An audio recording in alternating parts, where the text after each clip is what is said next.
ఓం గం గణపతయే నమః. శివాయ గురవే నమః.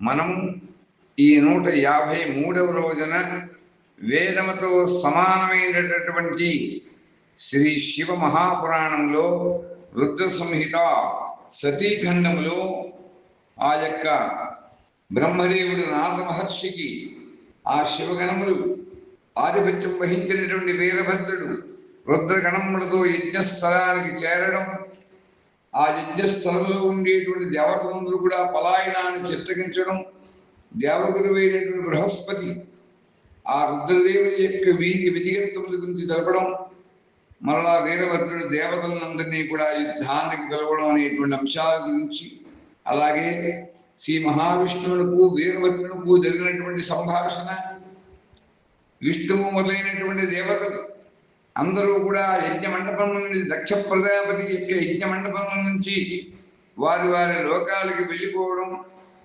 దక్షిణి యజ్ఞాన్ని నశింపజేసి వీరభద్రుడు తిరిగి కైలాసమునికి తన ప్రభు దగ్గరికి వెళ్ళడం అనేటువంటి అంశాన్ని ఈరోజు మనం తెలుసుకుంటున్నామని తెలియజేస్తూ, ఆపదామపహర్తారం దాతారం సర్వసంపదాం సర్వేభ్యః సర్వశర్వేభ్యో నమస్తే అస్తు రుద్రరూపేభ్యో నమామ్యహం.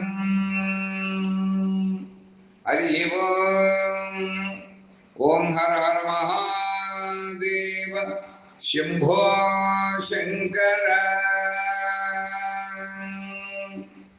మళ్ళా బ్రహ్మదేవుడు అంటున్నాడు, ఓ నారదా, ఋషుల యొక్క మాటలను విన్నటువంటి నాతోడు కూడి ఆ విష్ణు భగవానుడు వీరభద్రుడితో యుద్ధం చేసేటువంటి కొరుగుతో వెళ్ళాడు. అలా శ్రీహరి యుద్ధానికి ఉద్యమించాడు. ఆ ఉద్యమించినటువంటి ఆ విష్ణు భగవాని వీరభద్రుడు చూస్తున్నాడు. అప్పుడు అతడు వీర ప్రపద కనపడతో చుట్టూ కనబడి ఉన్నాడు. కఠినమైనటువంటి శబ్దాలతో వాక్కులతో విష్ణుదేవుని బెదిరిస్తూ ఉన్నాడు వీరభద్రుడు అని చెబుతూ మరలా బ్రహ్మదేవుడు అంటున్నాడు, ఓ నారదా, వీరభద్రుని యొక్క మాటలను విన్నటువంటి బుద్ధిమంతుడు వీరేశ్వరుడైనటువంటి విష్ణు భగవానుడు అతి ప్రసన్నతతో చిరునగవుతో ఈ విధంగా అంటున్నాడు విష్ణు భగవానుడు, ఓ వీరభద్ర, నేను నీ ఎదుట ఇప్పుడు చెప్పేటువంటి మాటలు శ్రద్ధగా విను. నేను భగవంతుడైనటువంటి శంకరుని యొక్క శావకుడను. నన్ను నీవు రుద్రదేవునికి విముఖుడు అని పలకవలదు. దక్షుడు అజ్ఞాని, కర్మకాండ ఎందే అతనికి నిష్ఠ ఉంది కానీ అతనికి నిష్ఠ కర్మకాండ ఉన్నది కానీ మూర్ఖుడై పదే పదే నాతో ఆ యజ్ఞానికి ఆహ్వానించి రమణమని చెప్పి ప్రార్థించాడు. నేను భక్తుల యొక్క వాత్సల్యంతో భక్త పరాధీనుడు కాబట్టి ఇతడికి వచ్చానయ్యా.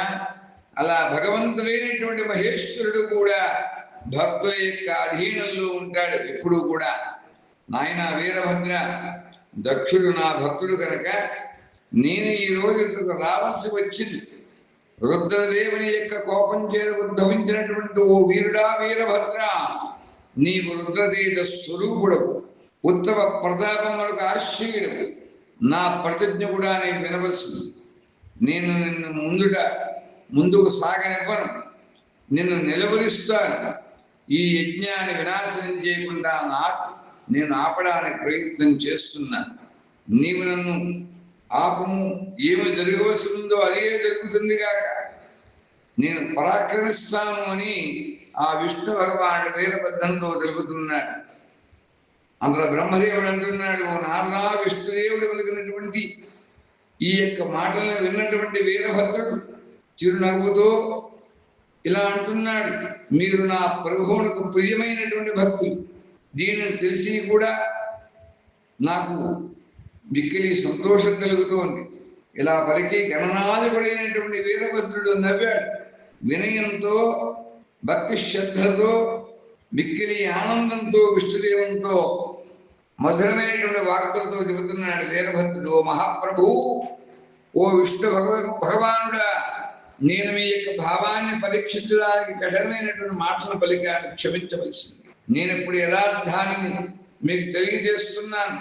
సావధాన చిత్తులై వినండి. ఓ శ్రీహరి, నాకు శివుడెట్లో మీరు కూడా అలాగే, మీరును శివుడు కూడా ఒకటైన వేదములు తెలుపుతున్నాయి. శివాయ విష్ణు రూపాయ శివరూపాయ విష్ణవే, శివస్య హృదయం విష్ణు విష్ణాశ్చ హృదయకం శివః అని వేదములే తెలుపుతున్నాయి. ఓ విష్ణుదేవా, శివుని యొక్క ఆజ్ఞానుసారమే వేదవచనం ఉంటుంది. ఓ రమానాథ, భగవంతుడైనటువంటి శివుని యొక్క ఆజ్ఞ చేత, ఆయన యొక్క ఆదేశం చేత, అనుగ్రహం చేత మేమందరము కూడా స్వామి యొక్క సేవకులమేనయ్యా.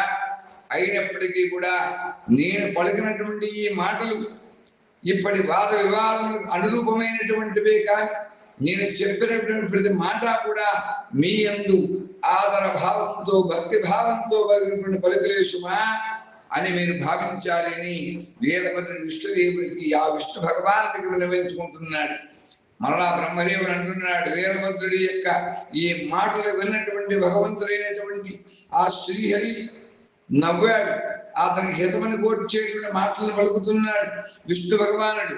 ఓ మహావీర వీరభద్ర, రుద్రగణములో ఉండేటువంటి ప్రభదేవతాని, నీవు నాతో నిశ్చయంగా యుద్ధం చెయ్యి.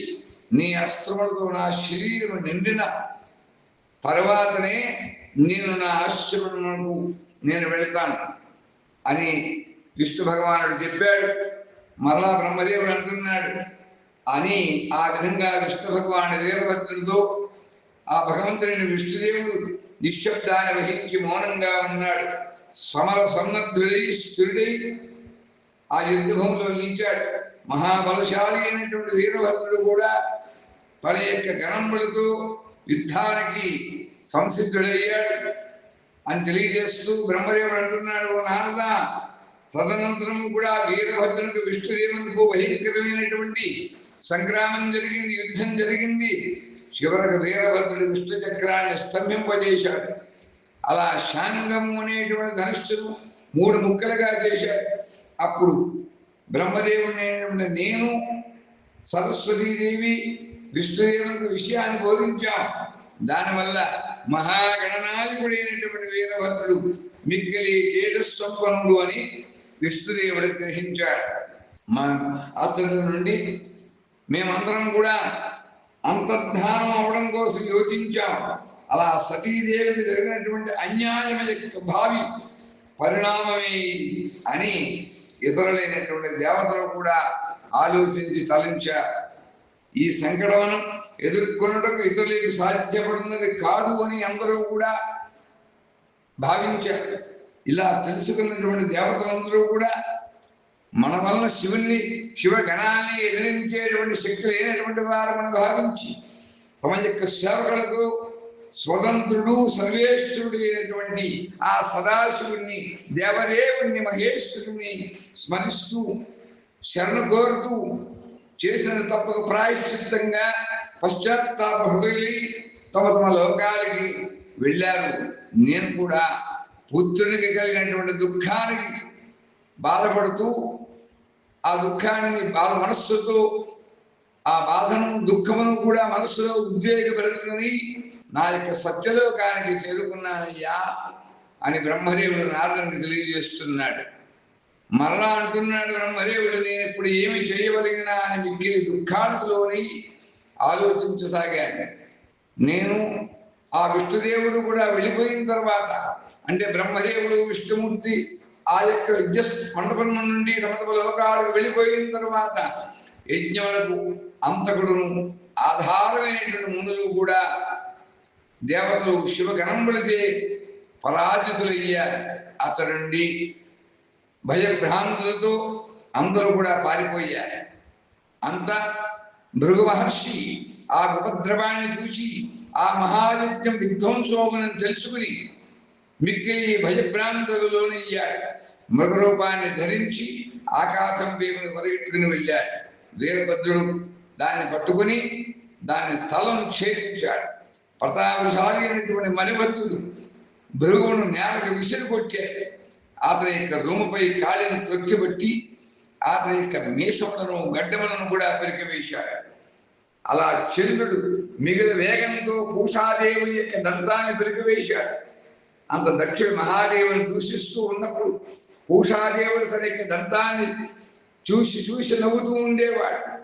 నంది రోషంతో భృగుని మీద భూమి మీద విసిరి కొట్టాడు. అతని యొక్క 2 కళ్ళను కూడా పీకి వేశాడు. దక్షుడు శివునికి ఎప్పుడైతే శాపం ఇచ్చాడో ఆ శాపం ఇచ్చేటటువంటిప్పుడు ఇతడు తన కను సన్నులతో అందరూ కూడా ఆమోదాన్ని తెలియజేశాడు.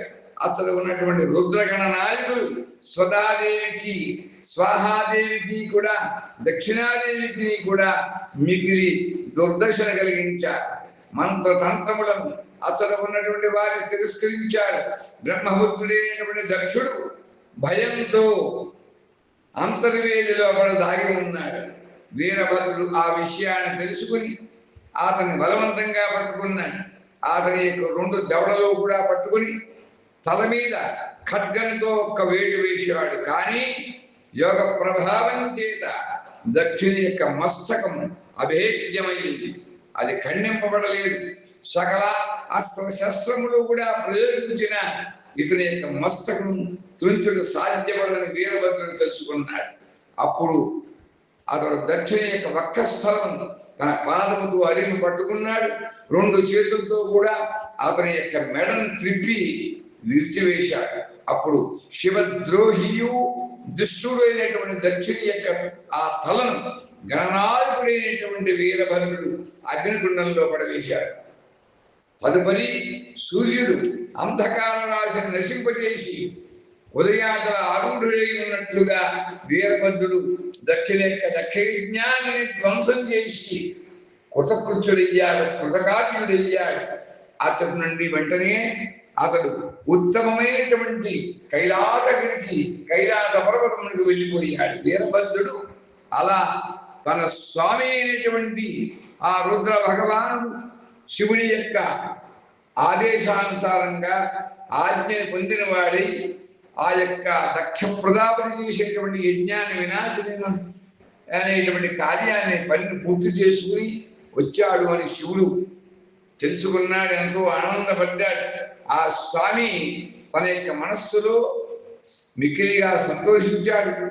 వీర ప్రమద గమనంలోకి వీరభద్రుణ్ణి అధ్యక్షునిగా చేశాడు అని తెలియజేస్తూ ఈ రోజున ఇటువంటి ఘట్టాన్ని వీరభద్రుడు ఏ విధంగా ఆ దక్షయజ్ఞ వినాశాన్ని చేశాడు అనేటువంటిది శివుడికి ఆనందాన్ని కలిగజేశాడు అనేటువంటి అంశాలని ఆ శివానుగ్రహం చేత మనం తెలుసుకున్నాం అని తెలియజేస్తూ మంగళం శ్రీ మహేశాయ సర్వభూతాంతరాత్మనే నీలకంఠాయ నిత్యాయ గౌరీనాథాయ మంగళం కైలాసగిరివాసాయ రుద్రాయ పరమాత్మనే సచ్చిదానందరూపాయ సాంబదేవాయ మంగళం సచ్చిదానందరూపాయ ఉమానాథాయ సాంబదేవాయ దివ్యమంగళ మంగళం నమో బ్రహ్మణ్యదేవాయ గోబ్రాహ్మణహితాయ జగద్ధితాయ కృష్ణాయ శ్రీ గోవిందాయ నమో నమః. ఓం హర హర మహాదేవ శంభో శంకర. ఓం స్వస్తి ఓం స్వస్తి ఓం స్వస్తి.